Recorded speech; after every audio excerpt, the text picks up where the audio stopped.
रात का अंधेरा घना था, चारों ओर सन्नाटा पसरा हुआ था। राघव अपने कमरे में अकेला बैठा था जब उसका फोन अचानक बजा। स्क्रीन पर अज्ञात नंबर था। उसने कुछ देर सोचा, फिर हल्के से फोन उठा लिया।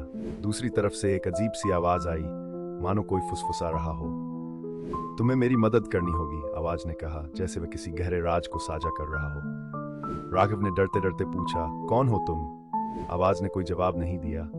बस एक पिन ड्रॉप साइलेंस के बाद हल्की हंसी सुनाई दी। राघव ने फोन काट दिया, लेकिन उसका दिल तेजी से धड़क रहा था। कुछ देर बाद फिर वही कॉल आया। इस बार आवाज बोली, मैं तुम्हारे घर के बाहर खड़ा हूं। राघव का दिल तेजी से धड़कने लगा।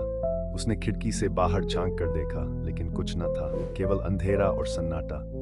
फिर से फोन बजा। तुम्हारे घर का दरवाजा खुला है, आवाज ने कहा। राघव ने कांपते हुए दरवाजे की ओर देखा। दरवाजा सच में खुला था।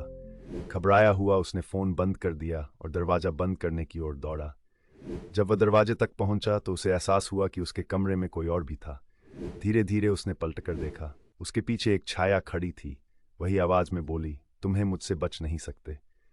राघव की चीख पूरे घर में गूंज उठी और फिर सब कुछ शांत हो गया। उस रात राघव का नाम किसी ने नहीं लिया।